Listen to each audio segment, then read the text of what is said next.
ذہنوں میں اس وجہ سے جو ایک اشکال پیدا ہو سکتا تھا اسے دور کرنا چاہ رہے تھے کہ خبردار یہ جو کچھ عرصے سے مشرکین نے یہاں بت رکھے ہوئے تھے، ان بتوں کی موجودگی کی وجہ سے کسی کے ذہن کے دور دراز گوشے میں بھی اس عزت والے گھر کے بارے میں کوئی غلط خیال پیدا نہ ہو۔ یہ نہ سمجھنا کہ بتوں کی نجاست کی وجہ سے اس کی تعظیم کم ہو گئی ہے، اس کی حرمت میں فرق آ گیا ہے۔ مشرکوں کے غلط سلط اعمال کی وجہ سے اس گھر کی عزت و آبرو میں کوئی کمی ہوئی ہے، حضور نے فرمایا ہرگز نہیں۔ اسے تو اللہ نے اس دن سے عزت بخشی ہے جس دن سے زمین و آسمان کو پیدا کیا۔ فَهُوَ حَرَامٌ بِحُرْمَةِ اللَّهِ إِلَى يَوْمِ الْقِيَامَةِ۔ اللہ کے رسول فتح مکہ کا دن حرم کعبہ میں صحابہ کے اجتماع میں فرما رہے ہیں، سن لو اس شہر کی عزتیں یہ قیامت تک باقی رہنے والی۔ جس دن سے زمین و آسمان بنے ہیں اللہ نے بخش دی ہیں، اور جب تک یہ کائنات باقی ہے قیامت تک فرمایا یہ عزتیں اور حرمتیں اسی طرح باقی رہیں۔ اور دیگر احادیث میں حضور نے وضاحت فرمائی کہ قریب قیامت جب فتنہ دجال کا ظہور ہوگا، وہ ساری زمین کا چکر لگائے گا۔ دو شہر ایسی عظمتوں والے ہیں جہاں دجال کو داخل ہونے کی ہمت بھی نہیں ہوگی۔ کیوں نہیں ہوگی؟ کہ ان دو شہروں کی حفاظت انسان نہیں کر رہے ہوں گے، اللہ کے نورانی ملائکہ فرماتے۔ ایک مکہ مکرمہ ہے اور دوسرا مدینہ منورہ۔ ایک رسول اللہ کی جائے پیدائش ہے اور دوسری رسول اللہ کی آرام گاہ ہے۔ جہاں رسول اللہ کی پیدائش ہوئی ہے جو حرم کعبہ ہے، وہاں بھی دجال کو داخلے کی اجازت نہیں ہوگی، اور جہاں اللہ کے حبیب علیہ الصلوۃ والسلام آرام فرما ہے وہاں بھی اجازت۔ حضور بتا رہے ہیں کہ یہ ابتدائے کائنات سے ہے، قیامت تک یہ حرمت باقی رہے۔ وَإِنَّهُ لَمْ يَحِلَّ الْقِتَالُ فِيهِ لِأَحَدٍ قَبْلِ۔ رسول اللہ نے فرمایا مجھ سے پہلے کسی کے لیے بھی مکہ مکرمہ میں حدود حرم میں جنگ کی بھی اجازت نہیں تھی۔ وَلَمْ يَحِلَّ لِي إِلَّا سَاعَةً مِّن نَّهَارٍ۔ اور حضور نے فرمایا مجھے بھی صرف چند گھڑیوں کے لیے، دن کے کچھ حصے کے لیے، چونکہ مشرکین آگے سے جو ہے وہ اپنے تعصب کا اور اپنی ضد کا اظہار کر رہے تھے۔ جب رسول اللہ فاتحانہ شان سے داخل ہوئے، کچھ مشرکین نے حملہ کیا، ہتھیار اٹھائے۔ ان کی حملے کے جواب میں صحابہ کرام علیہم رضوان کو بھی ان کے ساتھ جنگ کرنا پڑی۔ رسول اللہ صلی اللہ علیہ وسلم نے اس کا تذکرہ فرمایا وہ جو ہونا تھا وہ ہو چکا۔ وہ دن کی ایک گھڑی کے لیے میرے لیے حرم میں قتال اور جنگ حلال کی گئی تھی، اب اس کے بعد کسی کے لیے بھی حلال۔ اور صرف جنگ کی بات نہیں، رسول اللہ فرماتے لا یعضد شوکہ، یاد رکھنا حرم کے پھول تو پھول ہیں، اس کے کانٹے دار درخت کو بھی کاٹنا جائز نہیں۔ لا یعضد شوکہ، جو حدود حرم ہے، حدود حرم کے اندر کسی کانٹے دار درخت کو بھی کاٹنا رسول اللہ فرماتے یہ جائز ہے۔ ولا ینفر صیدہ، اگر کوئی شکار کیا جانے والا جانور نظر آ جائے حرم کی حدود میں، اس کا تعاقب نہیں کیا جائے گا، اسے بھگایا نہیں جائے گا۔ یہاں کے انسان تو انسان ہیں، یہاں کے جانور بھی اللہ کی پناہ ہو۔ جو ان جانوروں کا بھی حرم کی حدود میں استحصال کرتا ہے، شکار کرنے کی کوشش کرتا ہے، وہ اللہ کا مجرم، وہ حرم کی حدود کے تقدس کو پامال کرنے۔ یہی وجہ ہے سیدنا عمر فاروق کا ارشاد ہے کہ اگر میں اپنے باپ خطاب کے قاتل کو بھی حرم میں دیکھ لوں، میں ٹیڑھی آنکھ سے بھی اس کی طرف نہیں دیکھوں۔ یہ اللہ کا حرم ہے، اسے اللہ نے عزت اور تعظیم بخشی۔ حضور نے فرمایا اس کے شکار کا تعاقب نہیں کیا جائے گا۔ ولا یلتقط الا من عرفها، فرمایا اگر حدود حرم میں کسی کی کوئی چیز پڑی ہوئی نظر آئے، بھلے وہ کتنی ہی قیمتی کیوں نہ ہو، رسول اللہ فرماتے اسے اٹھانا بھی جائز ہے۔ صرف ایک صورت ہے جسے یہ پورا اعتماد ہو کہ میں اسے اٹھا کے اس کے حقیقی مالک کو ڈھونڈ کے اس تک پہنچا سکوں گا، فرمایا وہی کوئی چیز اٹھائے، وگرنہ یہاں سے کسی چیز کا اٹھانا بھی جائز ہے۔ اور جو ایسا کرے گا وہ حدود اللہ کی اور حرم کی احترام کو پامال کرے۔ ولا یختل خلالہ، رسول اللہ نے فرمایا اس کی گھاس کو بھی نہ کاٹا جائے، تر گھاس کاٹنا بھی جائز نہیں۔ حضرت عباس رضی اللہ تعالیٰ عنہ، رسول اللہ کے چچا جان، سرداران مکہ میں سے ایک سردار کھڑے ہو گئے، یا رسول اللہ الا الاذخر، اے اللہ کے رسول آپ فرما رہے ہیں کسی قسم کی گھاس کا کاٹنا بھی حرم کی حدود میں سے جائز نہیں ہے، اے اللہ کے رسول ہمیں اذخر گھاس کاٹنے کی اجازت دیں، فَإِنَّهُ لِقِينِهِمْ وَلِبُيُوتِهِمْ، یا رسول اللہ یہ اذخر گھاس جو حرم میں اگتی ہے، یہ جو ہمارے لوہار ہیں یہ ان کے کام آتی ہے، وہ چیزیں بنانے کے لیے یا اپنی بھٹیاں جلانے کے لیے اس میں ڈالتے ہیں، اسی طرح گھروں کی تعمیر میں اس کی ضرورت پڑتی ہے، اے اللہ کے رسول ہمیں اذخر گھاس کاٹنے کی اجازت دے دیجیے۔ فتح مکہ کا دن ہے، حضور خطبہ ارشاد فرما رہے ہیں، حرم مکی کے احترام، اس کے تقدس کا ذکر کر رہے ہیں، کانٹے دار درخت کو کاٹنے سے منع فرما رہے ہیں، شکار کا پیچھا کرنے سے منع فرما رہے ہیں، کسی بھی قسم کی گھاس کو کاٹنے سے بھی روک رہے ہیں۔ آپ کے چچا حضرت عباس اجازت طلب کر، یا رسول اللہ اذخر گھاس کا استثناء فرما دیجیے، فقال الا الاذخر، قربان جائیے اللہ کے حبیب علیہ الصلوۃ والسلام کی شان پہ، جنہیں اللہ نے تحلیل و تحریم، کیا حلال کرنا ہے کیا حرام کرنا ہے، کیا جائز کرنا ہے کیا ناجائز کرنا ہے، اس کا اختیار اللہ نے اپنے محبوب کو دے کے دنیا میں بھیجا۔ حضرت عباس عرض کرتے ہیں حضور اذخر کا استثناء کر دیجیے، ہمیں ضرورت پڑتی رہتی ہے۔ آپ نے فرمایا الا الاذخر، اذخر کا استثناء کیا جاتا ہے، اذخر گھاس کا حدود حرم سے بھی کاٹنا وہ جائز ہے، اور یہ اجازت اللہ کے رسول نے عطا کی۔ صحیح مسلم کی یہ روایت جسے امام بخاری نے بھی، دیگر ائمہ حدیث نے بھی روایت کیا، یہ بتاتی ہے کہ مکہ مکرمہ اور بیت اللہ العظیم کی عظمتوں کا عالم کیا۔ آج ہم اختصار کے ساتھ تھوڑی سی بیت اللہ شریف کی جو تاریخ ہے اس کے بارے میں بھی سمجھنے کی کوشش کریں گے، اور بطور مسلمان یہ چیزیں ہمارے علم میں ہونا چاہیے۔ اور بیت اللہ کی تاریخ کے کچھ اوراق وہ ہیں، کچھ اجزاء اور حصے وہ ہیں جنہیں قرآن حکیم نے خود بیان کر دیا، اور کچھ وہ ہیں جو رسول اللہ صلی اللہ علیہ وسلم کی احادیث سے اور کچھ تاریخ کی کتابوں سے ملتے ہیں۔ اب یہاں یہ بھی ذہن میں رکھیں کہ ان میں سے ہر جو جز ہے بیت اللہ کی تاریخ کا، اس کا حکم اس کے مصدر کے مطابق ہو، جس سورس سے، جس ذریعے سے وہ معلومات ہم تک پہنچیں گی، ان معلومات کا حکم اس ذریعے کے مطابق ہو۔ بیت اللہ کی تاریخ کے جس جز کو قرآن نے اپنا حصہ بنایا ہے وہ نص قطعی ہے، اس میں کسی قسم کا شک و شبہ ہو سکتا ہی نہیں ہے، اور جو اس میں شک و شبہ کرتا ہے وہ تو قرآن میں شک و شبہ کرتا ہے، اس کا تو پھر ایمان ہی باقی نہیں رہتا۔ اور جو رسول اللہ کی حدیث صحیح میں آ گیا وہ بھی ثابت شدہ ہے، جس کی سند صحیح ہے وہ بھی یقینی، اور جو احادیث کا حکم ہے اس کے مطابق اس پہ ایمان رکھا گیا۔ اور جو تاریخ کی روایات ہیں اس کا ہمیشہ ذہن میں رہنا چاہیے کہ ان کا درجہ نہ قرآن کی آیت کے برابر ہوتا اور نہ رسول اللہ کی حدیث صحیح کے برابر ہوتا۔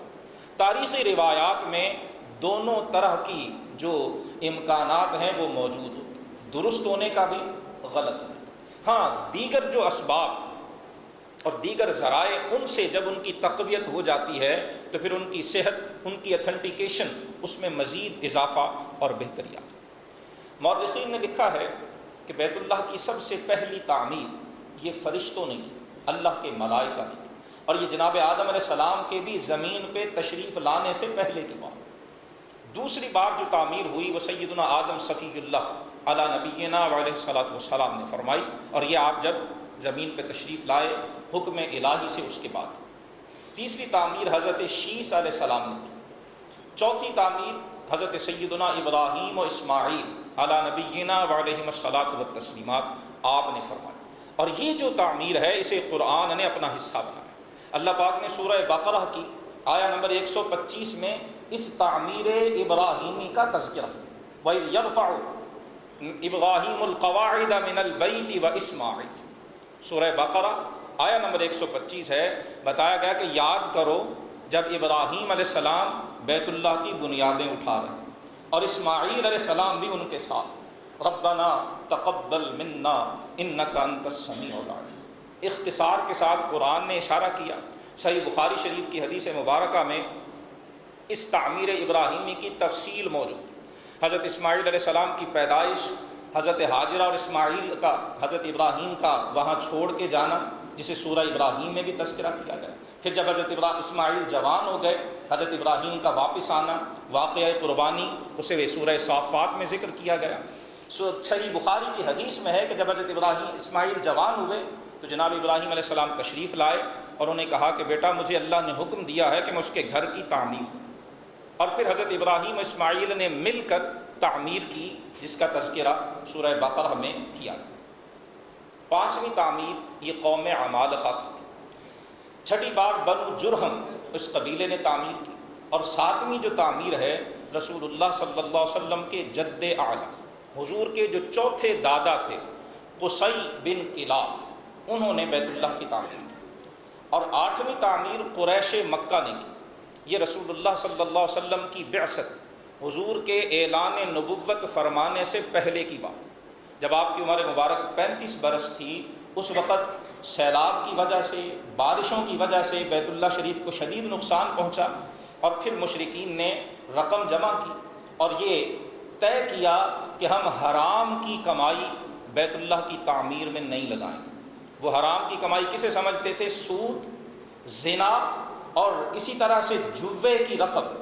رسول اللہ نے ابھی اعلان نبوت نہیں کیا، مشرکین ہیں، بتوں کی پوجا کرتے ہیں، لیکن اس زمانے میں بھی انہیں یہ سینس، یہ شعور تھا کہ سود بھی حرام ہے، زنا بھی حرام ہے، جوا بھی حرام ہے، شراب بھی حرام ہے، اور ان حرام ذرائع سے جو رقم ہم نے کمائی ہے اسے ہم نے بیت اللہ کی تعمیر میں نہیں لگائی۔ تفصیل میں گئے تو بہت دور بات چلی جائے گی، لیکن یہ پوائنٹ نوٹیبل ہے، یاد رکھے جانے والا ہے کہ مشرکین مکہ کے ذہنوں میں بھی بیت اللہ کی عظمت کتنی ہے۔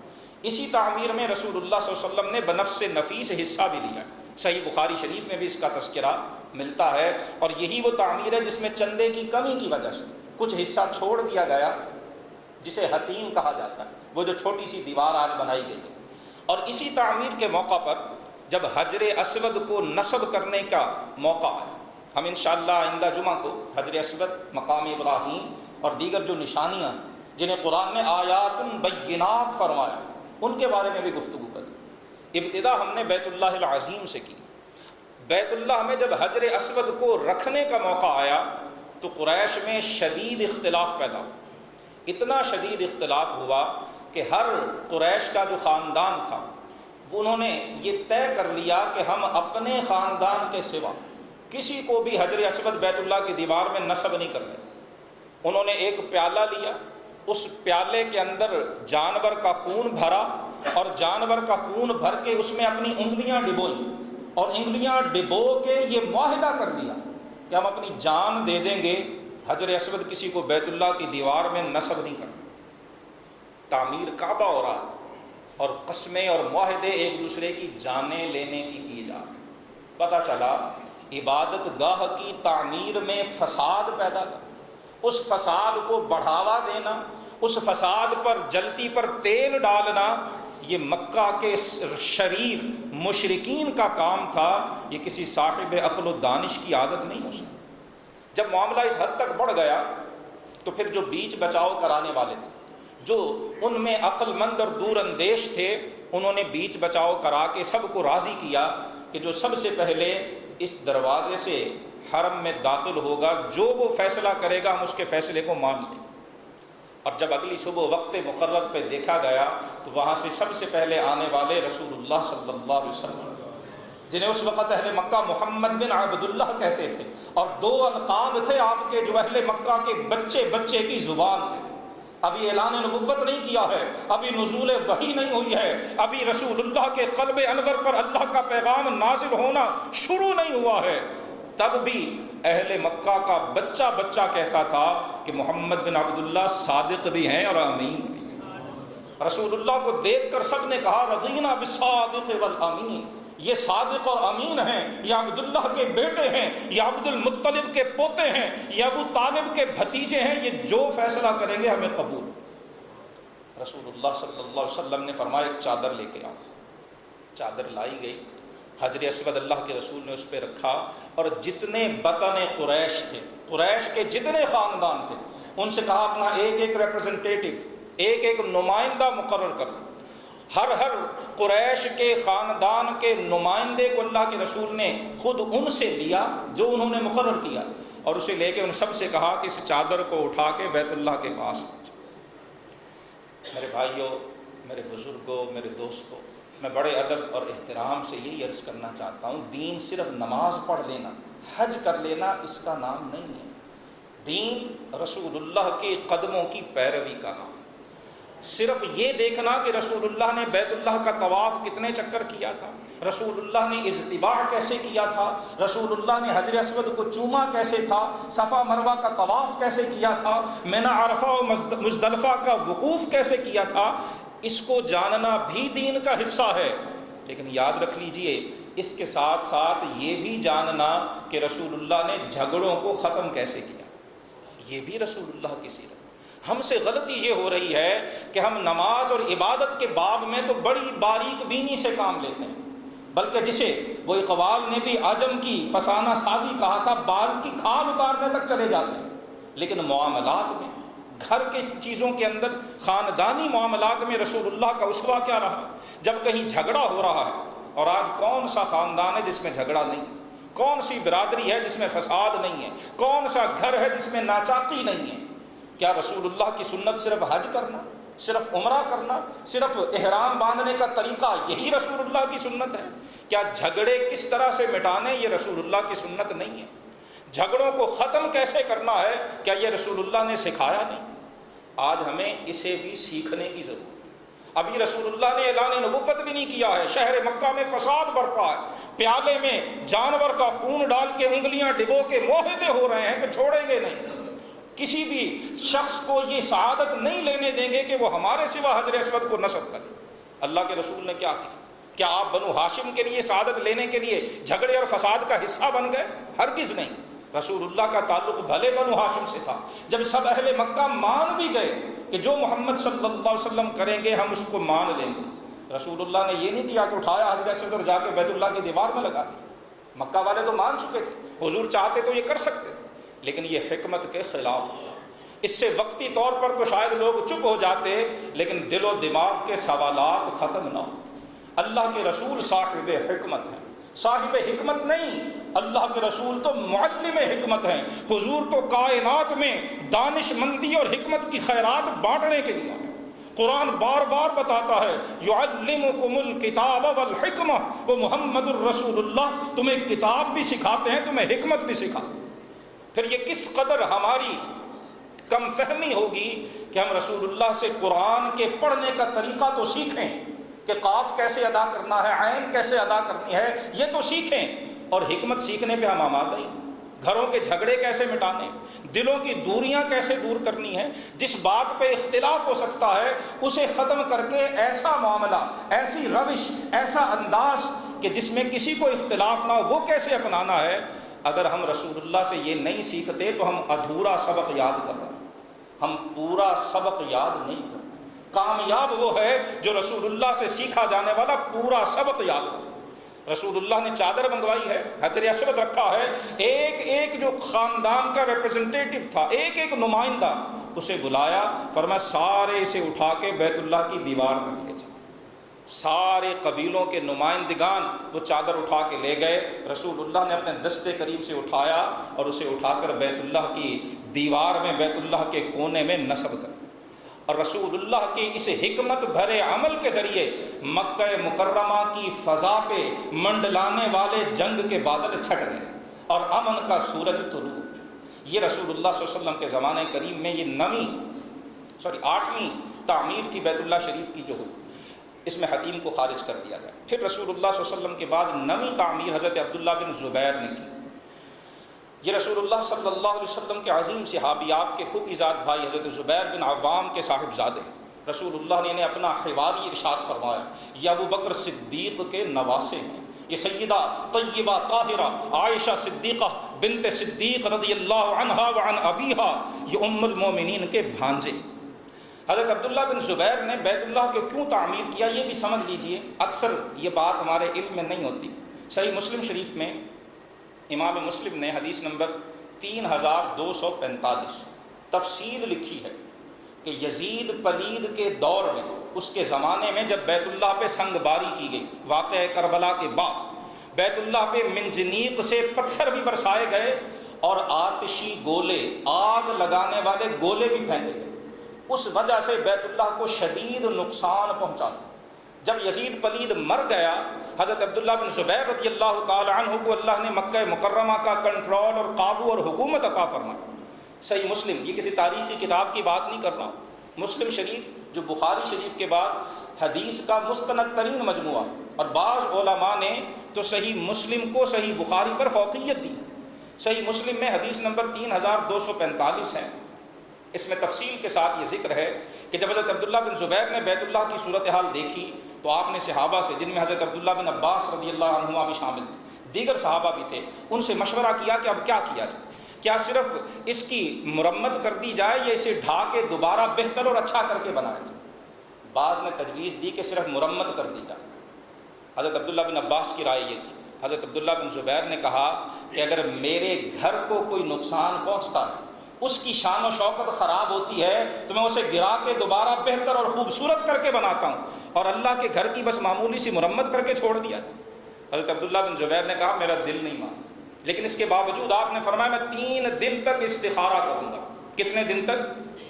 اور یہ حضرت عبداللہ بن زبیر عرض کی بڑے عظیم اور جلیل القدر صحابی ہیں، رسول اللہ صلی اللہ علیہ وآلہ وسلم کے محبوب صحابہ میں شمار ہوتے ہیں۔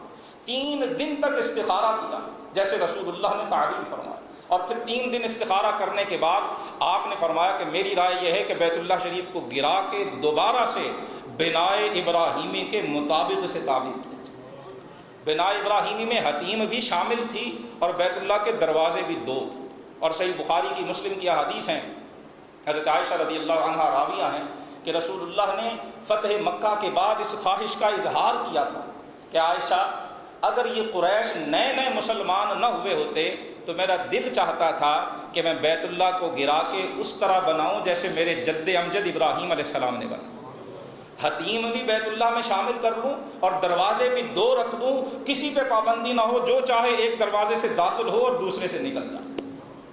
حضرت عائشہ اس کی راویہ تھی، حضرت عبداللہ بن زبیر کی سگی خالہ تھی۔ حضرت عبداللہ بن زبیر حضور کی اس خواہش سے بھی آگاہ تھے۔ ادھر یزید کے حملے کی وجہ سے بیت اللہ کی جو بنیادیں وہ بھی کمزور ہو چکی تھی، شدید نقصان پہنچ چکا تھا۔ آپ نے استخارے کے بعد بیت اللہ شریف کو جو ہے اٹھایا، منہدم فرمایا، اور شہید کرنے کے بعد دوبارہ سے شاندار طریقے سے اس کی تعمیر فرمائی، حتیم کو بھی داخل کر دیا اور دروازے بھی 2 بنا دیے۔ اس کے بعد حضرت عبداللہ بن زبیر کو بھی شہید کر دیا گیا۔ حجاج بن یوسف نے پھر 10ویں بار حضرت عبداللہ بن زبیر کو شہید کرنے کے بعد عبد الملک بن مروان جو اس وقت کا اموی حکمران تھا، اسے لکھ بھیجا کہ اب یہ صورتحال ہے، بتائیں بیت اللہ کا کیا کریں۔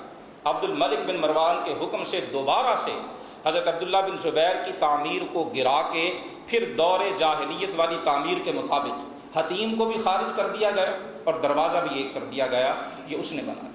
اس کے بعد پھر 2 روایات ہیں، ایک روایت کے مطابق سیدنا عمر بن عبد العزیز نے، اور دوسری روایت کے مطابق امام مالک رحمہ اللہ کے زمانے میں ہارون الرشید نے ان سے یہ فتویٰ مانگا کہ مجھے بتائیں کہ میں بیت اللہ کو بنا ابراہیمی کے مطابق نہ بناؤں جیسے رسول اللہ کی خواہش تھی۔ امام مالک نے منع فرمایا، اور دوسری روایت میں کہ حضرت عمر بن عبد العزیز نے مشورہ کیا، اہل علم نے منع کر دیا کہ ایسا مت کریں وگرنہ بیت اللہ کی تعمیر ایک مذاق بن جائے گا۔ ہر نیا آنے والا حکمران وہ جو سب سے پہلا کام کرے گا وہ بیت اللہ کو گرا کے دوبارہ نئی تعمیر کرے، اس کا تقدس، اس کا احترام، اس کی حرمت، اس کی عظمت اور اس کی شان کو نقصان پہنچے، لہٰذا اس وجہ سے کر کے پھر اسے اسی جو ہے وہ نقشے پہ چھوڑ دیا گیا جس کے مطابق حجاج نے عبد الملک بن مروان کے زمانے میں بنایا۔ اور پھر مورخین نے لکھا ہے کہ عثمانی خلیفہ سلطان مراد نے 1040 ہجری میں دوبارہ ایک بار تعمیر کی، جب بارشوں کی وجہ سے اس کی عمارت کو شدید نقصان پہنچا تھا، اور ایک سعودی ویب سائٹ کے مطابق جو اب سب سے لیٹسٹ اور جو سب سے جدید بیت اللہ کی تعمیر میں کچھ کمی بیشی کر کے اس کی تزئین و آرائش کو بہتر سے بہتر کیا گیا ہے، دیواروں اور چھتوں کو مزید مضبوط کیا گیا، یہ سعودی بادشاہ ملک فہد بن عبد العزیز کے زمانے میں 1417 ہجری میں یہ ہوا ہے۔ یہ 12 کے قریب تعمیرات بنتی ہیں جو بیت اللہ العظیم کی گئی، لیکن ان ساری تعمیرات کے ساتھ اور اس کے باوجود اس کی عزت میں، اس کی عظمت میں، اس کی حرمت میں اور اس کی برکت میں کوئی فرق نہیں آیا۔ اللہ کے رسول فرماتے ہیں کہ جو بیت اللہ کے حج کے لیے جاتا ہے، روزانہ بیت اللہ کے حاجیوں کے لیے آسمانوں سے 120 رحمتیں نازل ہوتی ہیں، ان میں سے 60 رحمتیں اللہ کے حبیب صلی اللہ علیہ وسلم فرماتے ہیں وہ طواف کرنے والوں پہ نازل ہوتی ہیں، 40 رحمتیں وہاں نماز پڑھنے والوں پہ نازل ہوتی ہیں، اور 20 رحمتیں ان کے حصے میں آتے ہیں جو بیٹھ کے اپنی آنکھیں بیت اللہ سے ٹھنڈی کر رہے ہیں۔ چھما چھم وہاں اللہ کی رحمتوں کا میਂہ برستا ہے۔ حدیث میں ہے کہ جو شخص بیت اللہ کے حج کے لیے جاتا ہے، طواف کے دوران وہ جو ایک قدم اٹھاتا ہے، ایک قدم اٹھانے پہ اللہ اس کے 10 گناہوں کو معاف فرما دیتا ہے، اسے 10 نیکیاں عطا ہوتی ہیں اور اس کے 10 درجے بلند ہوتے ہیں۔ اور ایک روایت میں ہے کہ اس کو اللہ پاک ہر قدم پہ 70,000 نیکیاں عطا فرماتا ہے۔ یہ وہ بیت اللہ العظیم ہے جسے اللہ کے رسول کو بھی پیار تھا اور ہر صاحب ایمان کو پیار۔ اللہ پاک اس کی عزتوں میں اضافہ فرمائے، اس کی عظمتوں میں اضافہ فرمائے، اس کی رونقوں میں اضافہ فرمائے اور ہم سب کو اس کی زیارت کی توفیق عطا فرمائے۔ وآخر دعوانا ان الحمد للہ رب العالمین۔